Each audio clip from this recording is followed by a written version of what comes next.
Vice Mayor of the City of Manila.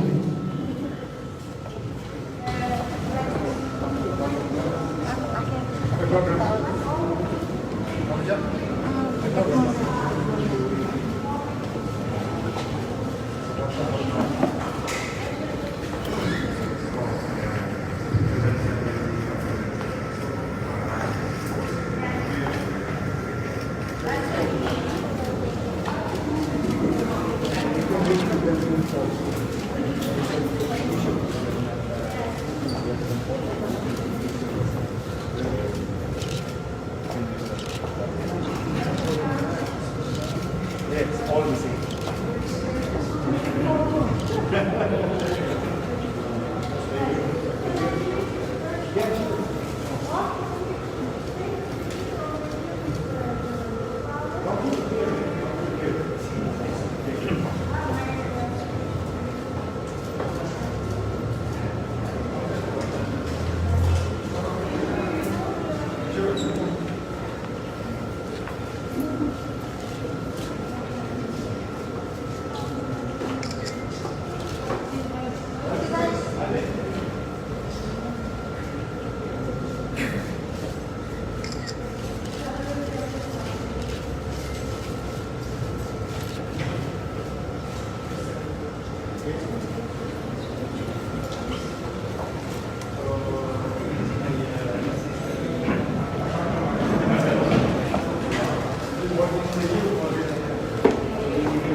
Good afternoon, ladies and gentlemen. Today is indeed a remarkable day as we are about to witness the ceremonial turnover of sewing machines and equipment from the Embassy of Turkey to the Philippines to TICA, Turkish Cooperation and Coordination Agency, to support the City of Manila's livelihood projects through our very own Public Employment Service Office or PESO. To formally start this afternoon's activity, may I request everyone to please rise for the singing of the national anthems of the Republic of Turkey and the Republic of the Philippines.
Without further ado, to welcome us all in this juncture, let us give a round of applause to the Vice Mayor of the City of Manila, Honorable Maria Sheila Hani Lacuna.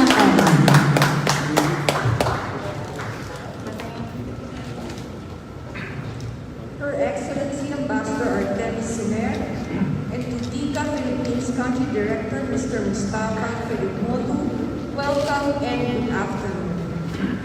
According to the Cultural Atlas, the Turkish community is often exceptionally generous, and that we have a cultural tradition of charity.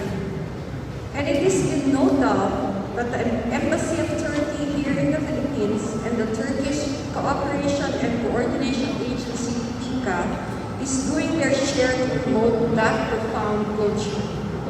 In behalf of the people of the City of Manila, with our very energetic, proactive, and transformational servant leader, Mayor Francisco Isko Moreno, we wish to express our profound gratitude to your generosity of handing over these 50 brand new Singer sewing machines, 10 cutting-edge machines, and other supplies for your livelihood project that will benefit our less fortunate citizens.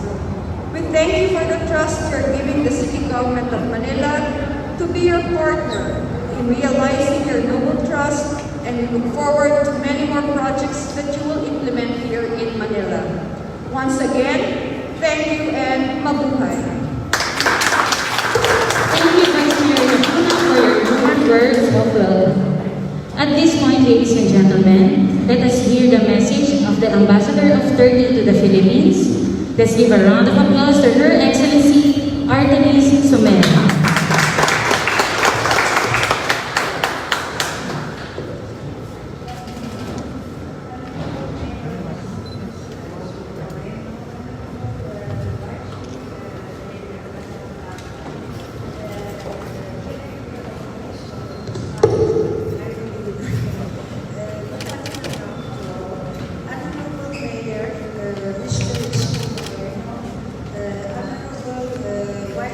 Chair, Madam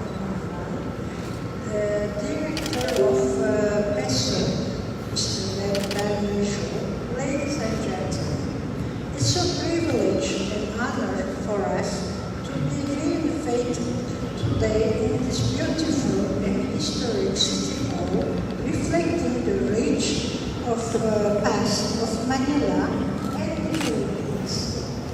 I know, as a mayor, that it has been your second home for 18 years as a hard worker and committed politician. I must admit that I admire and deeply respect your great achievements in life. Furthermore, we all know the life-scale project that you successfully initiated for the creation of new jobs, the improvement of healthcare, the protection of the environment, and your efforts to boost the tourism in this beautiful metropole. Manila is a very pleasant city to live or foreigners. Your Excellency, ladies and gentlemen, first of all, I would like to express to Your Excellency and all Filipinos my deep condolences for the citizens who lost their lives and for the many injured in the recent disastrous tropical typhoons, Kinta, Rolly, and Ulysses. We are following with great interest the improved and efficient relief work of the government in these affected regions. My country highly values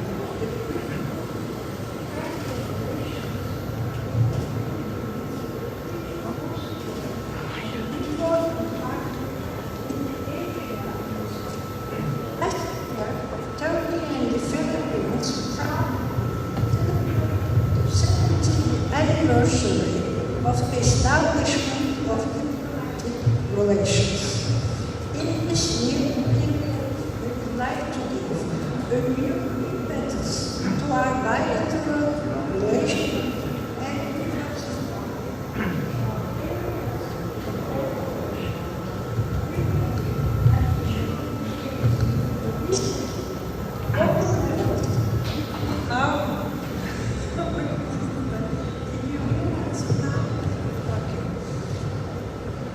and last year, Turkey and the Philippines proudly celebrated the 70th anniversary of the establishment of diplomatic relations. In this new period, we would like to give a new impetus to our bilateral relations and diversify our areas of cooperation. We believe that we should increase the visits at all levels between our countries. In this framework, we can plan the visits between the mayor of Ankara and Manila, two important capitals in their respective regions. Today, we are especially glad to be in this City Hall on the occasion of the inauguration of the project of the Turkish Cooperation and Coordination Agency, TICA, which aims to support Manila Public Employment Service Offices livelihood project called Washable Face Mask Making. We know that this important project will help the displaced tailors in the city and at the same time provide protection to these citizens who have no means of buying face masks. In this context, TICA will donate already 50 brand new high-speed sewing machines, 10 cutting and etching machines,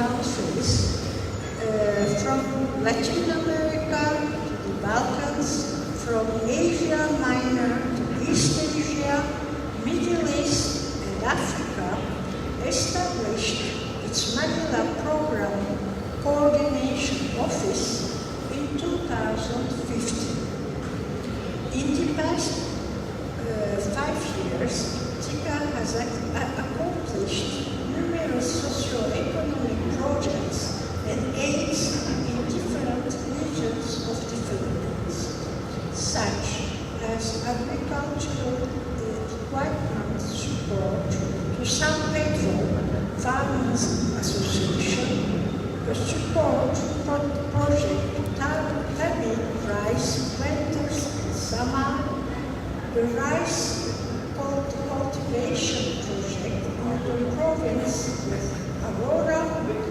the construction also of 3 health centers and a maternity clinic, as well as 5 schools in Mindanao. Through TICA, Turkey is dedicated to continue its socio-economic projects all over the Philippines. Thank you very much, Mayor.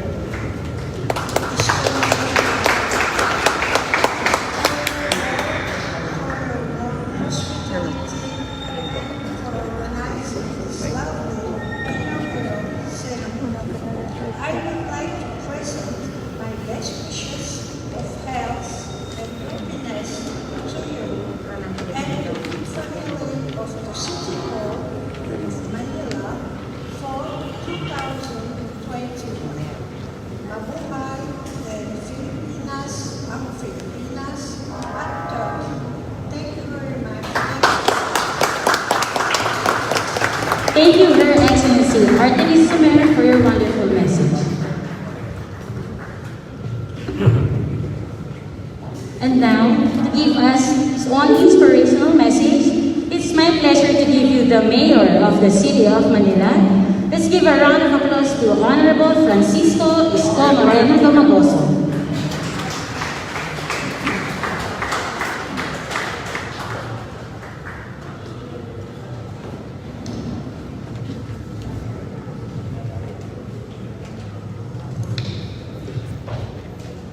Thank you to our Vice Mayor Hani Lacuna, to our Director of PESO, Director Fernando Bermejo, yung ating totoo ako na tuloy-tuloy pa rin yung programa natin na makapagbigay ng hanap buhay sa kasagsagan ng pandemya. At yung hanap buhay na kanilang ginagawa ay siya namang pinakikinabangan ng tao at ng mamamayan ng lungsod. Kumbaga parang balik ang kilig para sa labanan nito pagkalat ng coronavirus by doing our own mass in the city of Manila. And congratulations to each and everyone, to our yung mga mananahin namin. We've reached our goal of 1 million masks. And para patuloy na makapagbigay ng opportunity sa mga pamilyang benepisyaryo ng livelihood program ng city, the city opted to extend for you additional 500,000 face masks. Tuloy ang trabaho, tuloy ang pangangalaga sa bawat batang Maynila. Maraming salamat kay President Malupitia, ang partner school natin for this livelihood program, at sa UDM family, thank you very much. Siguro nakita niyo yung aming sorpresa kanina, yung mga tao dito. Sorpresa ko yun para sa mga batang Maynila, para sa 650,000 families in the city of Manila. Diyan, nakita nyo kanina, tinuro ko nga kay Ambassador. To our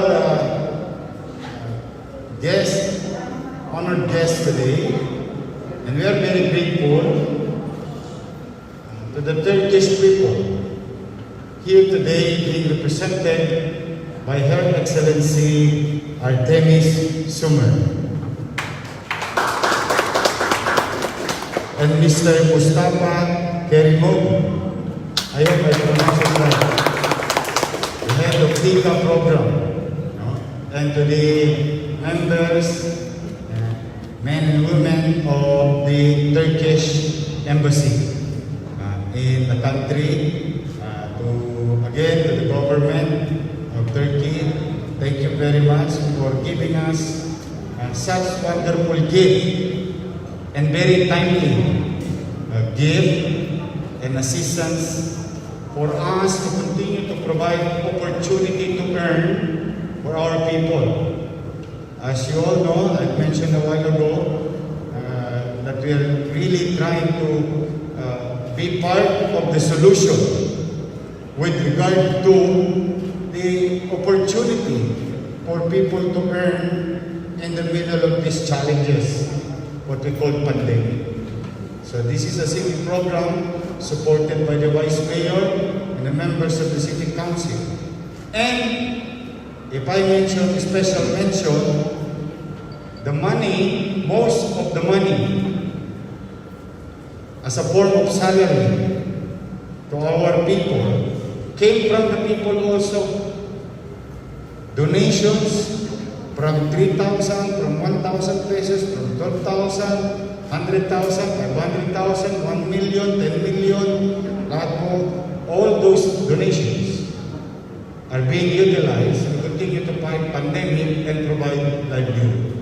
Because I hope I'm wrong that by 2021, we may fear the economic repercussion of this pandemic. And with the help of private sectors and like international community and the government, especially the national government, we will do some mitigating effort to mitigate the effect of these economic challenges in the coming months, maybe the whole year of 2021. But be that as it may, rest assured, Your Excellency, that the city of Manila, in a given time, that there is an access for vaccine accepted by the world community, certified by the regulatory agencies in the world. The city of Manila is prepared to acquire because we have already saved some of money to acquire possible vaccine for the people of Manila. Yun naman ang ating pinagsisikapan. Habang pinagsisikap po kayo na kumita at gumawa ng mask para magbigay at mabawasan ang gastusin ng mga tao sa pagbili ng mask, nag-ahanda rin tayo sa kung sakaling may gamot. At hindi bigla sa inyo na I've been talking to a lot of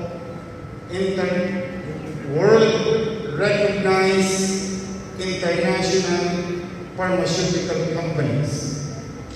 No? At nag-engage talaga tayo. And at the same time, even the national government is doing the same thing. So if we are going to be successful, both national and local, in acquiring such opportunity for the people of Manila, I think darating ang oras, gagaan na ang buhay natin. Babalik na sa normal. But for the meantime, while we are waiting for such good news, we must continue and pursue the safety. And as a matter of priority in terms of policy is the health of the people. So again, to TICA, thank you very much to Her Excellency Sumer, to Mr. Mustafa, to the people of Turkey and the government. Thank you for your assistance to the people of Manila. We will never forget. We are grateful, and again, let me stress to you, this gift of yours will be utilized fully for its purpose. And to sa ating mga batang Maynila, gagalingan niyo. O yan, extended na kayo. O, tuloy ang mga buhay. Hanggat kaya, hindi tayo titigil. Hanggat may pandemya, hindi tayo titigil. Nagawa ng mga maliliit na kaparanan. Baby steps. And to achieve baby wins. But towards bigger goal. Kundi yung ligtas at mag-iligtas ang mga batang Maynila. At ganun din sa mga tao na dadako sa lungsod ng Maynila. So muli, thank you very much. May awa ang Diyos, makakalaos din tayo. Magandang hapon, pagpalain na wag kayo ng buhay. Manila, God first. Thank you, Mayor Francisco Isko for that delightful message. At this point, ladies and gentlemen, we shall now proceed with the signing of the deed of donation with the Honorable Francisco Isko, Mayor, City of Manila, Her Excellency Artimez, Ambassador, Embassy of Turkey to the Philippines, Vice Mayor Lapunapanan, Mr. Mustafa N. Modu, Tito Philippines Country Director, assisted by Mr. Fernando Moreno, Public Employment Services Office Director,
again, thank you to the Embassy of Turkey to the Philippines for your generosity to the City of Manila.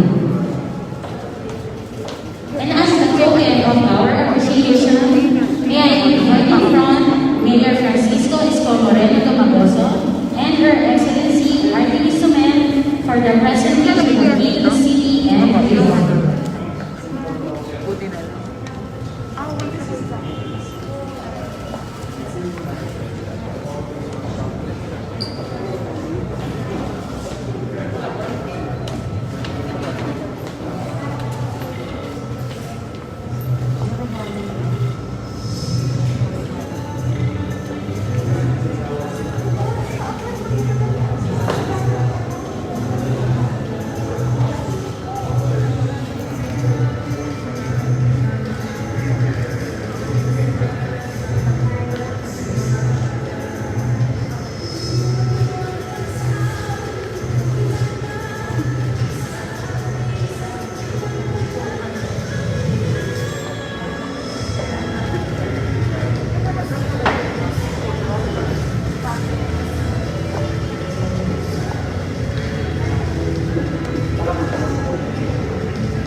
Once again, thank you to Her Excellency Artimez for supporting the City of Manila's livelihood projects.